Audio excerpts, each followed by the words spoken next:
welcome everyone to the next episode of the Climb Podcast. I have a very special guest on this episode, Justin Folse, or also known as JSalt. Justin is a local legend in Louisiana Super Smash Bros. Scene, and most recently was signed to Crescent Esports as a player, streamer, and tournament organizer in the New Orleans area. I hope you enjoy the episode, and be sure to check out the links below. Yeah, I guess to go back down memory lane.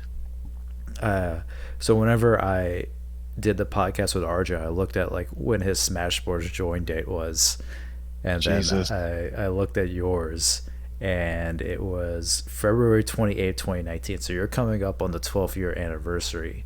But Oh man. it's been a while. But is that when you got into Smash? Like kind of talk about like how did you start out in Smash Bros. Um, so I guess I'll start out. Me and my older brother.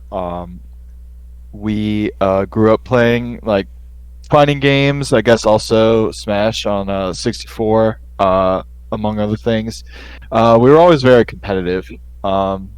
Even when he got in high school, he started to do wrestling, and more often than not, I would just kind of get fixed on whatever he was getting into. Also, so I was still in middle school, and I like would go to their practices after school. Even like he went to Grace King. I went to I went to Patrick Taylor, so like two different, schools entirely. I would just ride the bus home to the nearest stop to Grace King, and then go to practice from there. But yeah, pretty much whatever he got into, I would kind of follow along, and we would just be super competitive, as most brothers go about it. And it kind of just started with Brawl, where I, for the most part, starting out was better than him, but like we didn't really know anything about what we were doing or, about any competitive scene, whatnot. So then he actually, because he had friends from high school that knew about this local land center called Dibs, which eventually becomes a very common tournament venue and such for our scene for a good bit. But he starts going there every so often, and there are other players that would also go there pretty often and practice and whatnot, have sessions, and all of a sudden, he'd come back home or whatever, we'd play, and he started beating me a lot more often, and I was like, what's this about? Where'd this come from? And he's like, I'll play some friends out of Divs. Like, oh, really? So of course, I had to get myself there to see what all the fuss is about, and that's pretty much it. A bunch of I guess at that time they were kind of people that had always been around. Bato, Lee Martin, Ricky Miller, Everpower. Those super old school guys. I guess these days are all super old school, but yeah, they were amongst those people that were there in the very beginning, and they kicked my butt the longest. But yeah, that's pretty much how that all kicked off. Just sibling brotherly rivalry that extended into Smash and got us basically into the Smash scene. It's pretty crazy because Dibs is still, I guess, still going strong, as I guess as strong as you can in a pandemic. But Right. before that, they had like, I guess, big plans, and it's always like a reoccurring like theme, right? It's like almost going to like a blockbuster in the mid or the early like 2000s, late 90s. You're always like, man, this thing's always gonna be here. Yeah. Blockbuster's not around, but Dibs is.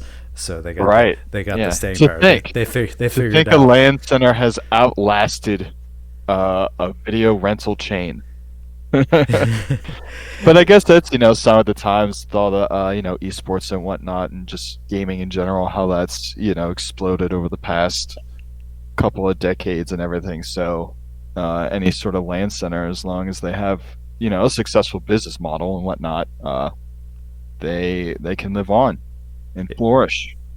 Yeah, it's crazy. I guess reflecting back on like the growth of the scene. I guess when we start. So my official date for Smashboards was August 11th, 2009. So Okay. I guess about 6 months later. But I had done like tournaments before that, before I figured out that there was like a bigger community Hmm. for that. And one, I kind of missed the days when like everything was like centralized around Smashboards or like Olive's Brawl or stuff like that, where you can Hmm. kind of like everything's was segmented, but it's always in like one specific spot. And Right, yeah, now we yeah. have like It was definitely centralized, all your information. Like you'd either go in Louisiana threads, somebody would post up like on the first post, the latest tournament information, the latest power ranking and all that. So in that aspect, and just it being a forum, uh and all of that, just a lot. I guess you could say easier access to find certain things. Things you could look for a lot easier back in those days, and just like the sense of community through there, because other than that there was like what making Facebook events, but like no one else was really using Facebook outside of those tournament events and whatnot, just to like RSVP that you're coming, or if you have any questions and all that. It's all people really, and I guess still to this day still really commonly use Facebook outside of like Messenger. But yeah, definitely just basically any sort of like communication would just go down in that thread, whether it's just like people hyping up the next tournament, or spreading info like to other states threads about our next big tournament, or us going to any of their tournaments. There was like the character threads for all the information you could find or get to know other players of your character, no matter where they're from. There's definitely such like a neat community feeling uh on Smash boards. yeah, yeah. It You was don't really find I mean, there's certainly there's Discords and all that now that I would say are pretty similar, but that's the OG. yeah, it's the OG Discord, I guess, Yeah. in a way. Yeah, I remember.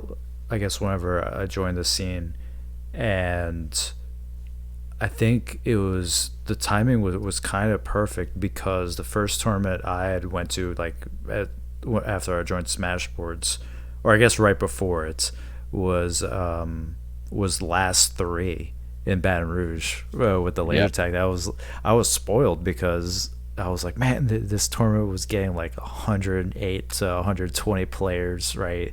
Mhm. There's like a lot of people you can play. I was like, wow, this is pretty cool. We got a big scene, and then from there the numbers just like dipped Yep. after that tournament. That was almost like the peak. The peak was the beginning. Yeah. It was like the ski slalom, right? Wherever they jump off, Yeah. and that's how it kind of felt in that aspect. Yeah. That's when I met you and Arcadia for the first time. Was that tournament? Mm. And then as we keep playing, you became top three in the state with like Lee Hyro, where you have like, and you're considered to be like a regional contender at that time. Mhm. And then as you go along in time, that's kind of when I guess it was a struggle. It was definitely a struggle back then because we didn't know who would come to tournaments. We didn't know how this scene was going to go. We had to bring CRTs everywhere if we wanted to Mhm. compete. We had to be like in Lafayette. We had to be at the play and trade, which is small and confined, and so we have 12-person Very much brackets so. going to like what midnight, and we start at 4 o'clock in the afternoon. And it's absolutely. I'm so glad it's a little bit different now. Yeah, yeah, definitely back then you hit the nail on the head. It was kind of a struggle just off of like not so much you didn't know exactly how many people were going to show up, but you didn't know who's going to bring a setup, who's going to actually lug their big old TV and everything around, just so one more setup makes the tournament go that much faster. But like only having one or two setups for a whole bracket. Even then, that just takes forever and drags on. And then somebody's got to go outside and smoke a cigarette, or they have to use the restroom, or they left to get food without telling anybody. And everybody just gets deleted further and further. I mean, there's definitely, those are certain problems that definitely still happen every now and then. But I guess with how many more people, I guess in general, like are in the scene compared to before. I mean, just like how Brawl was slowly dwindling away. So less and less people that used to be around for the longest, they stopped showing up. The people that would regularly bring setups no longer bring in, like no longer going to the tournaments in the first place. So that's X amount of setups you no longer have access to that you can rely upon.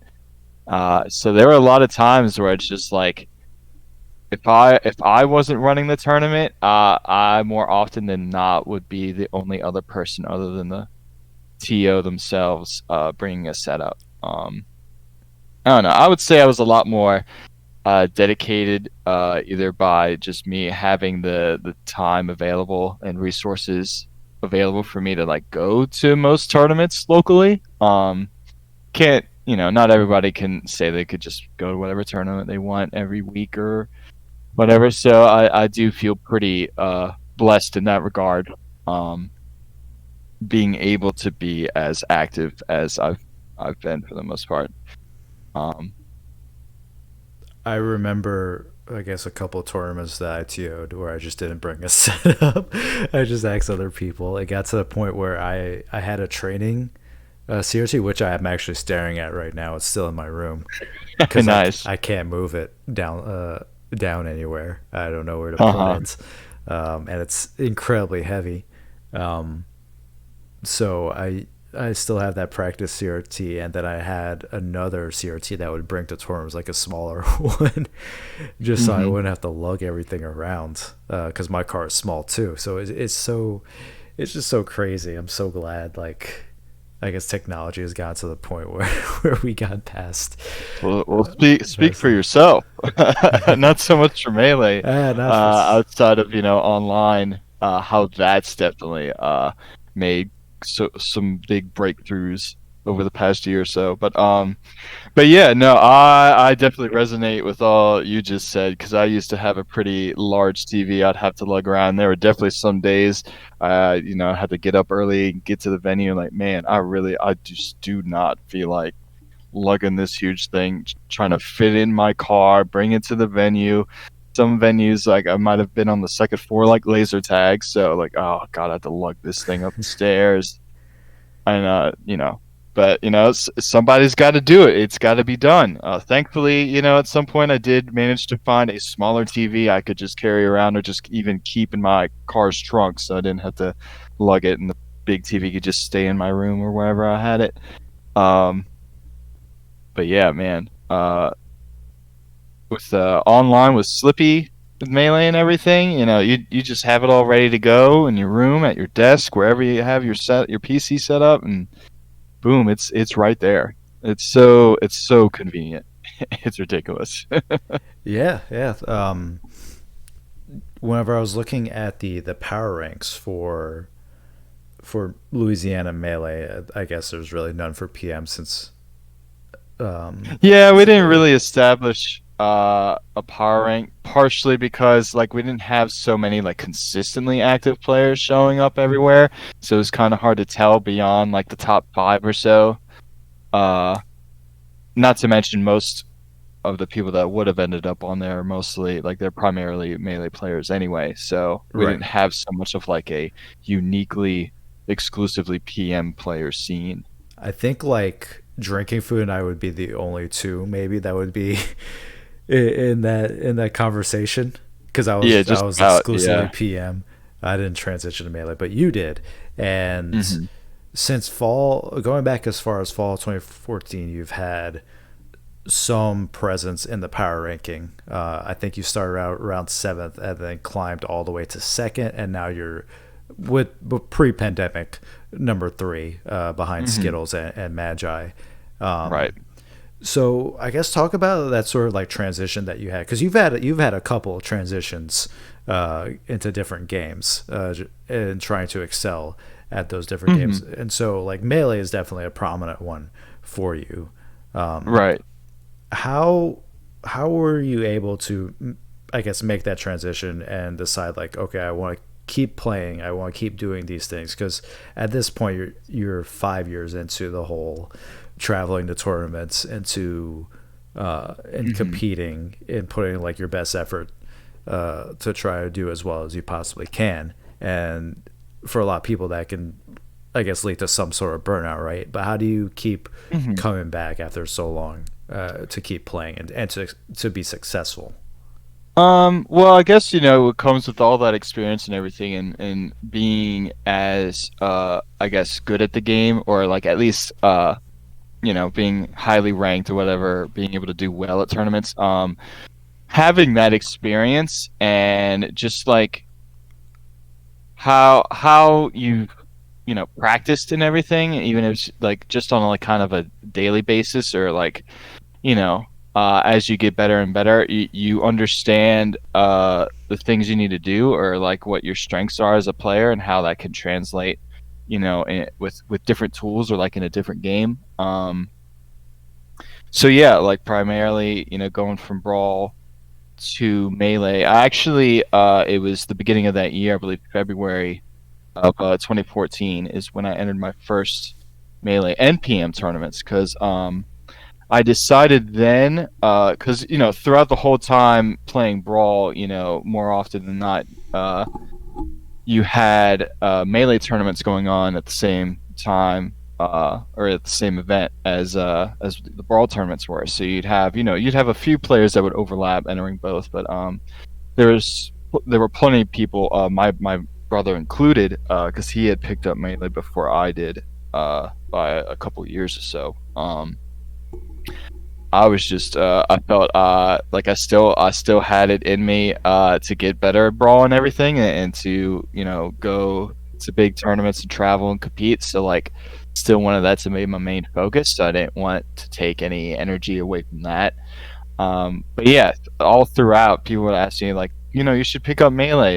They thought I'd be pretty good at it, this and that, blah blah blah. But it's just, like, if I do it, now's not the time, or like, I'll think about it. But I never really gave it much thought up until, as the Brawl scene truly was, on its last legs, pretty much. So I figured that I would pick up Melee and PM at the same time, since it's roughly the same, game engine, so to speak. So I could kind of speed up the learning curve by playing both games. I did start with Sheik in both games, just because casually before then I had even just played Sheik and Melee just cause. So I figure, at least I know something about the character. Uh, and thankfully, the character's not very technically demanding. So, I could start on a good foot, at least learning the game and not having to worry about how fast I could press buttons. Um, but yeah, just pretty much, the same kind of like practice regimen, and the things, kind of hone in on certain, either if it's just kind of a fundamental level you need to work on, or there's something I watched like another Sheik player do something in a tournament, or something like that. Like, oh, I need to, go home and practice it, or like I can't stop like thinking about it until the next time I get to touch the game.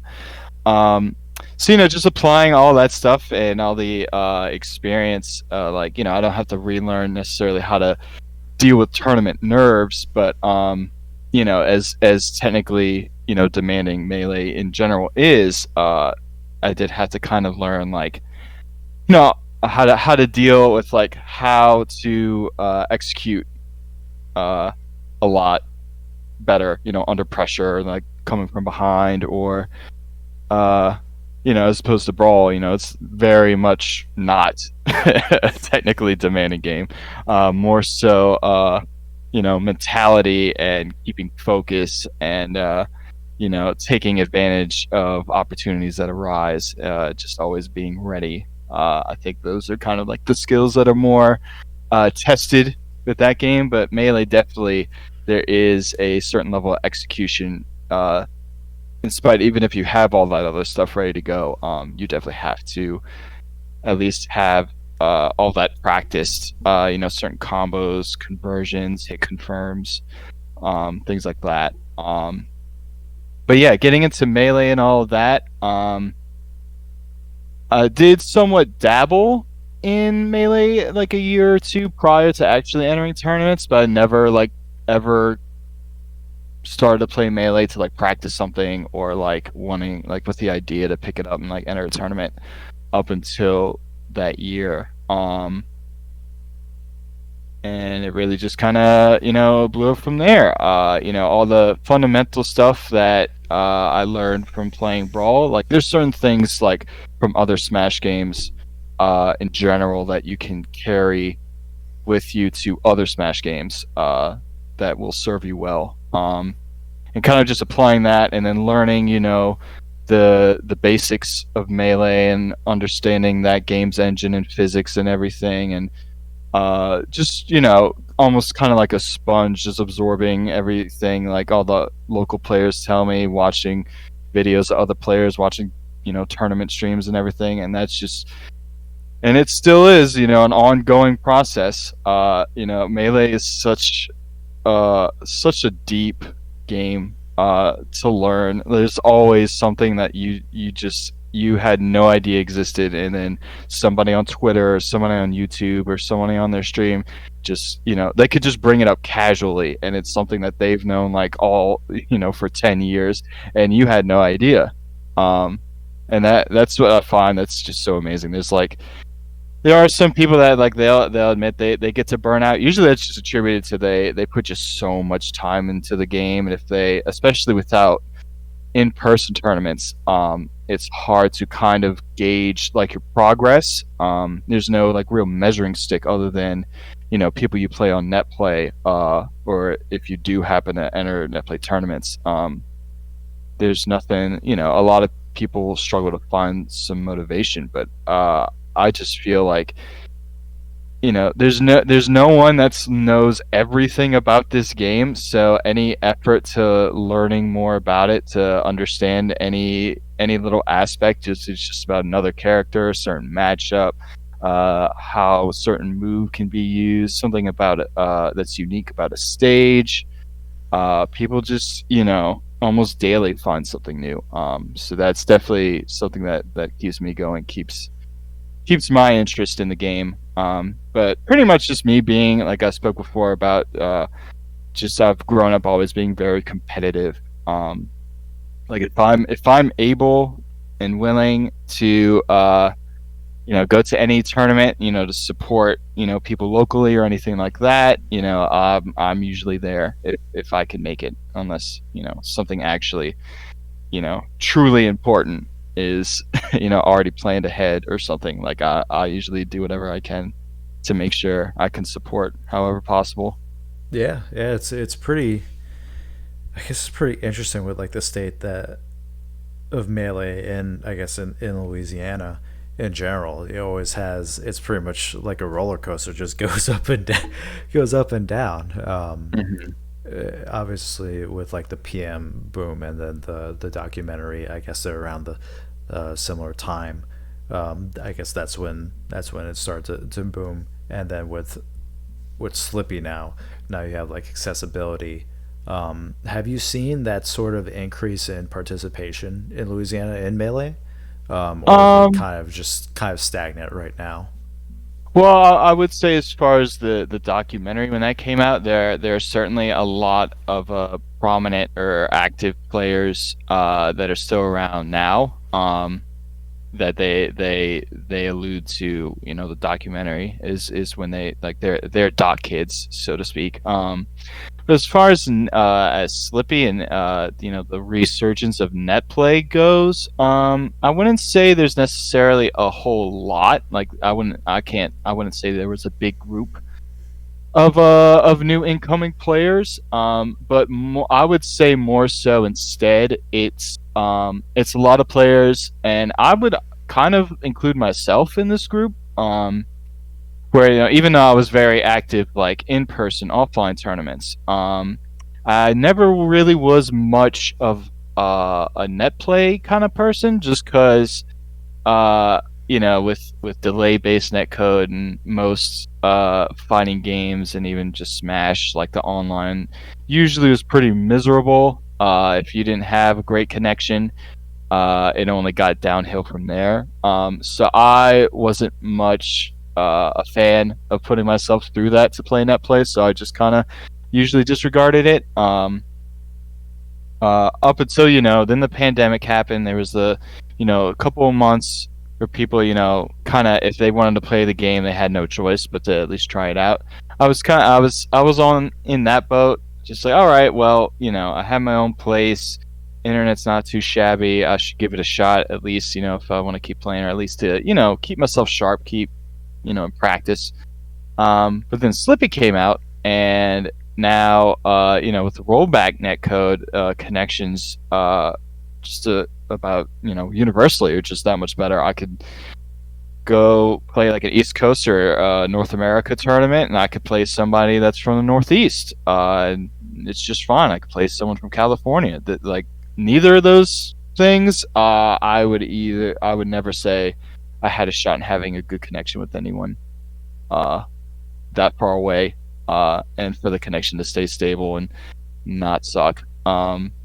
So I would say now that is become like that obstacle is no longer in the way. A lot more people that never would have touched netplay before or are starting to get into it and like becoming active. So it's not necessarily new players that we've never seen before or heard from or have never been active, but they've just never been active playing online that now are. Like as far as net play tournaments, I'm definitely one of the more active players in our scene, outside of a few other people. But I could tell you, without Slippy, you would rarely see me enter anything but like local, regional only, location based tournaments. I probably wouldn't even bother entering big tournaments knowing the connections wouldn't be so great. So it's definitely something maybe some people kind of take for granted, especially if they've always played net play or whatever, or they weren't in the scene to really know how it was before. But this is it's really just such a godsend that we're able to keep our community active and participating in tournaments, and even more so just because of the sheer number of tournaments that are happening everywhere, and how a lot of them are open registration to just about anyone on the continent. You're really able to get a lot more experience playing such a varied by skill level, by characters, regions you never would even dream of being able to play their players. It's just all right there in front of you. You just gotta, sign up and participate. That's it. Yeah, that accessibility is really helpful. Just to kind of like grow your own skill set, because I guess since like there are not too many opportunities, especially now. I mean, there's none, obviously. There's none because of the pandemic. But before that, just you'd have to just travel to all these different places, to these different majors or regionals, just to be able to get better at the game. Now you have like this whole breadth of, I guess, of a new, not a new talent pool, but you have accessibility to play different people that you would never have gotten the chance to, and it's going to be pretty exciting to see like how everything's going to happen once we go back, I guess, to near normal after the vaccine gets massively distributed, after we start getting events back, just to kind of see how that all plays out. Yeah, I would say there's quite a number of people that are really excited just to get in-person stuff going again. Not just so like there's tournaments again. They kind of miss that feel, but also just like kind of the social aspect of it all. Getting to hang out with people, at the tournament or before the tournament or after the tournament. Going out to eat somewhere, and all that stuff. A lot of people miss that part of it. I feel like we're pretty lucky in our scene. Because a lot of people are pretty active and like they'll participate in a lot of the post tournament, go out to eat at a restaurant or somewhere. And a lot of people, there's quite a number of people that would say that a lot of times they're not really even there mainly for the tournament itself. They're there to just hang out afterwards, just because we usually have a pretty good time, a pretty good meal. And that's definitely something that they miss the most. And I certainly miss that aspect of it as well. As much as I really enjoy, running tournaments and everything, just being able to provide, the opportunity for people to enter a tournament, in our local scene or anything, on top of like, having a competitive outlet and all of that. Just to be able to hang out with a lot of other players, I wouldn't change it for the world. Can't wait for that to come back. And as far as the numbers go for in person, all I'm really asking, is just people actually bring setups. I don't know exactly how it's gonna go as far as because there was actually kind of a start to people, at least trying out and considering playing Melee like on monitors, either by having certain adapters and stuff for a GameCube or Wii, or just simply people bringing a laptop or a PC, and making that a setup. I don't know if more people are now more willing to do so, just because the environment's kind of forced everyone to have to get used to playing on monitors and stuff. So I don't know as far as like a changing of the landscape, if that will take effect. But yeah, as I said before, it's nice and all that people are really gung ho. Like, man, I can't wait for in-person tournaments to come back. Like, I'm gonna show up to every local, or I'm gonna show up to the first one. Blah blah blah blah blah. And it's as a TO for me. It's all well and good and everything. I'm excited too, but I can't help but think of like all like the logistical stuff that goes into running a tournament. Like, man, I just hope people bring setups. Jeez.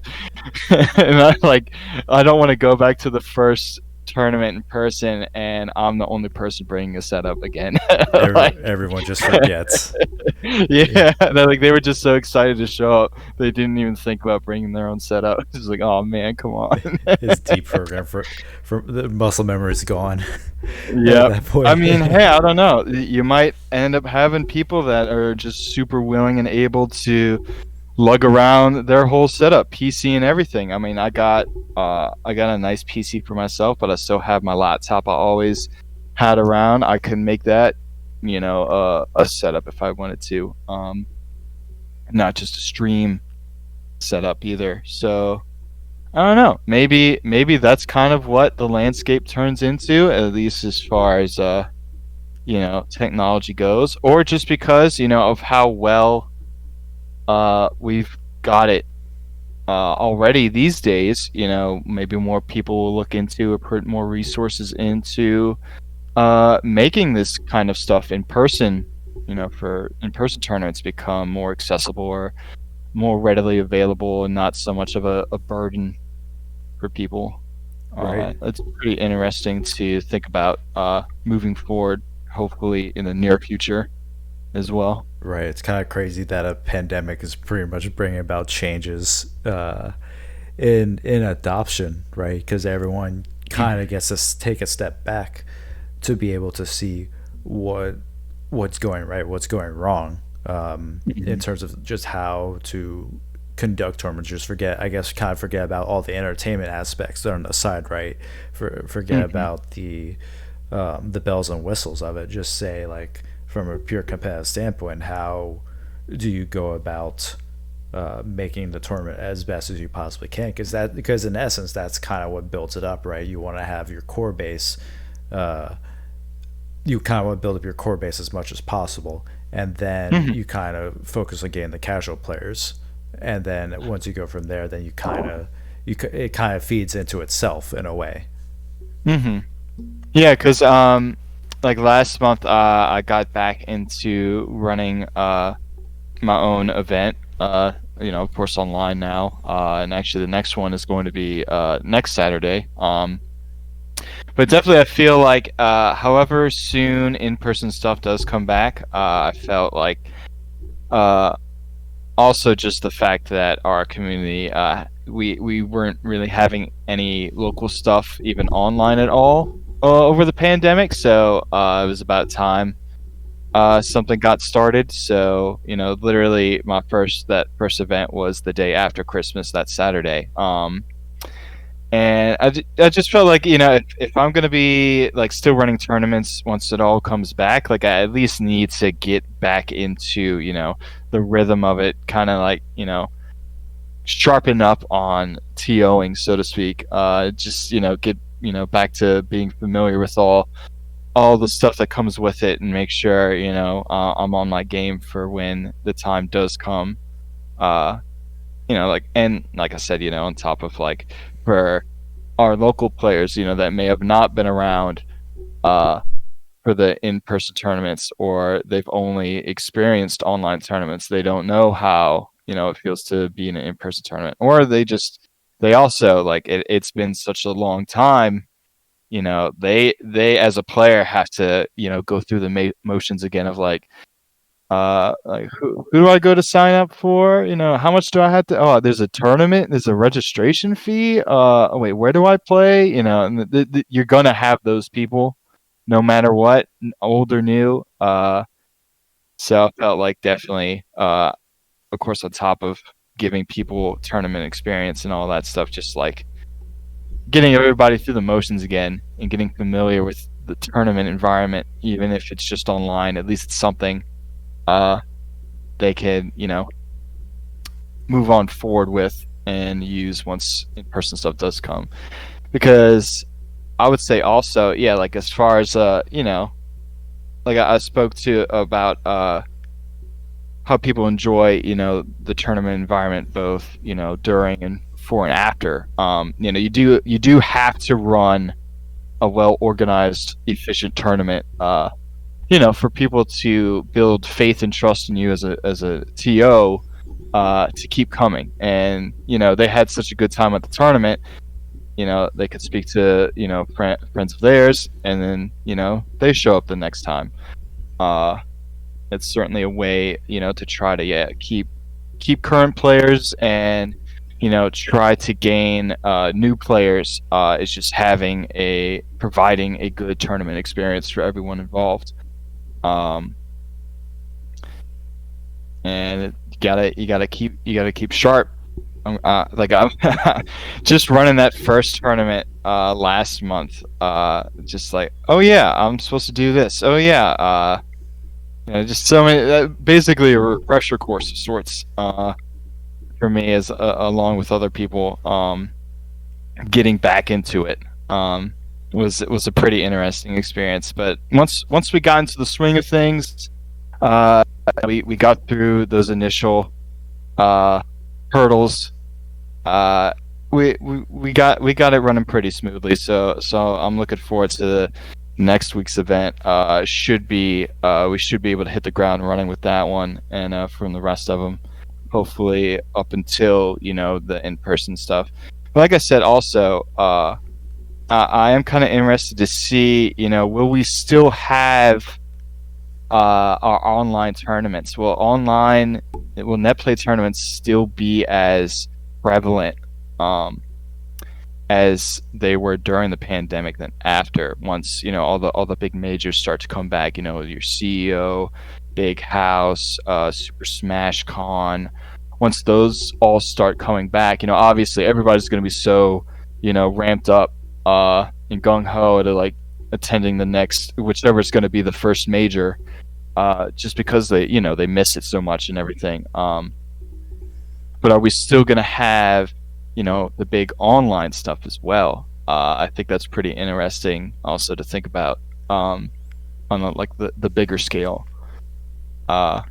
Will there be a point where there's going to be, within a very short time frame, a major net play tournament and a major in-person tournament? And is that, certain things like that, like, is that, and which, I mean, that would speak very well to the health of our community. There's going to be a major, of similar scale on both, in both forms, but I would say like it's still a positive thing to look forward to. At least as it's like from a TO perspective, I look forward to seeing how it all plays out. Yeah, whenever you look at it, I guess economically, I guess one thing that you would see is if a tournament has been running red, right, and there's a lot of cost to the organizer to run it, then you'd be more incentivized just to try to run something online, and that the infrastructure is already there. All you have to do is more or less advertise, get notable names for streaming, and then just focus more on the online media content, and which we've seen, I guess, obviously because of the pandemic, you kind of see that uptick in there, right? And so you have a need, obviously, because nobody can go to it, but you still would have a need regardless, because of, I guess, the amount of potential like eyes you can get on there, based off of, I guess, just more of economic concerns in a way, right? So, and even so for the players, right? Because do I stay at home in my living room or in my bedroom at my desk and enter a big online tournament, or do I have to spend money to travel, to get a hotel room, to pay a venue fee, this and that, then there's going to be those players that would just rather stay at home and enter an online tournament instead, which that was kind of like a very small but accepted thing even before the pandemic, but there wasn't ever such a huge online presence or tournament series or anything like that you'd be out of your mind to stay at home instead of going with all the homies, traveling the CEO. Like, you wouldn't miss that for the world. But now, outside of like the initial wave of everybody getting back into it and everything, like once that's done, who's gonna stick around as far as like going to in-person stuff? Who's gonna stick to staying online but like be very active still in that facet of competition and everything? right. But I don't know. Maybe there'll be some form of I don't know, intermingling, I guess. Where you have online qualifiers, say, for a big tournament, and those people that qualify get to make it, to the in-person event. You kind of have somewhat, invitational style events as well. So it does broaden the horizons now. That we have a much better understanding of what we're capable of doing with online tournaments, and kind of experimenting with different formats and things like that.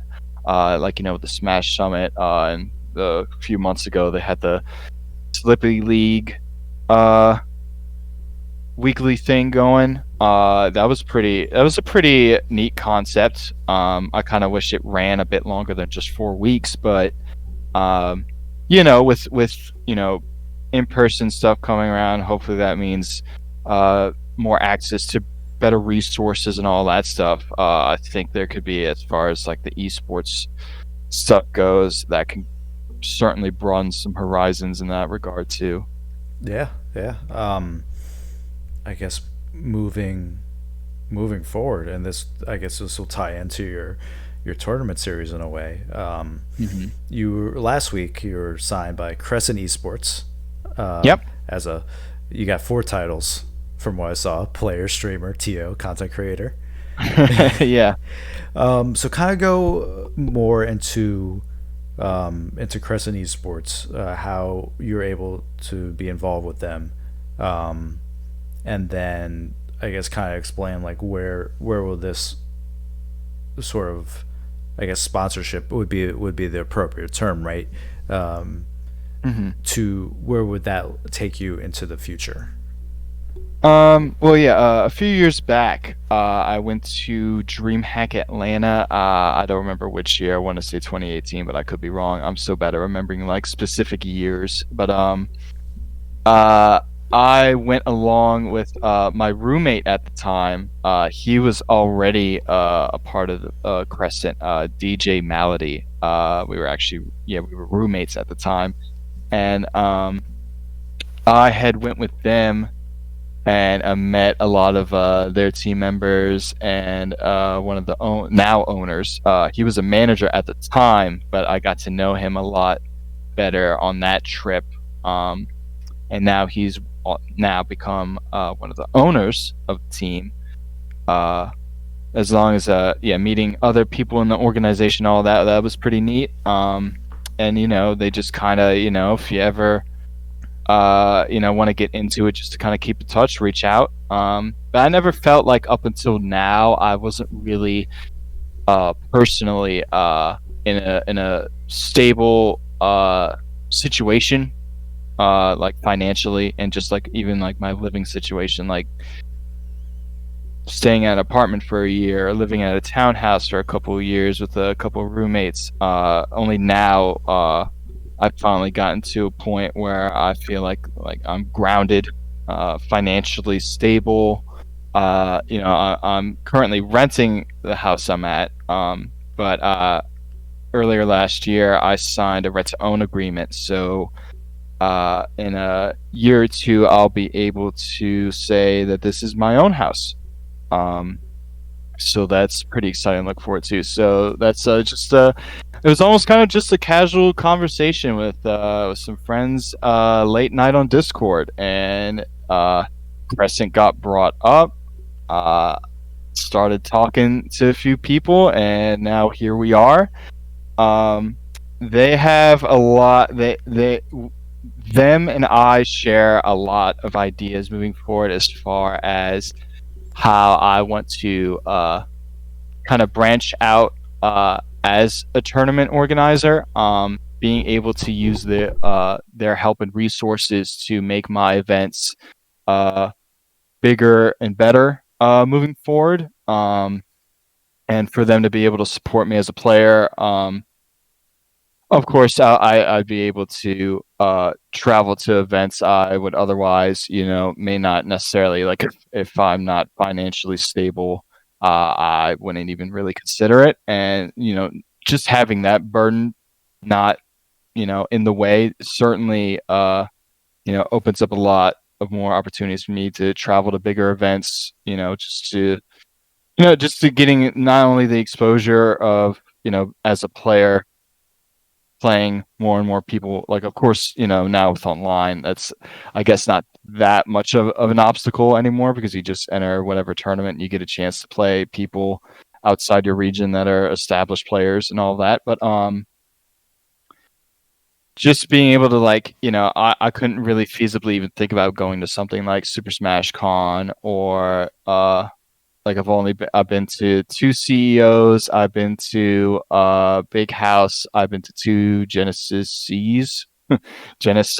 I don't know the plural for that one, but that definitely opened up a lot more opportunities for me to travel. And then as far as being a streamer, they also have resources and whatnot that they can help me, make my stream look a lot nicer, more professional. I'm able to, rock the merch, so to speak, and everything like that. It's very much, they are my sponsor, as it said, but I would say this is definitely more of like a mutual, kind of like camaraderie, so to speak. They definitely emphasize the team aspect, like, yeah, your fellow team members. They're not just like, there's no any form of like competition within each other. Uh, the team doesn't, they don't expect anything more than me than what I've already shown I'm capable of doing. They don't want to, add any more burden or expectation of what I'm supposed to be putting out, because, they wouldn't have signed any of us if they didn't think we were already, capable of putting out, content, or being, great players, or organizers, or whatever, we got going on.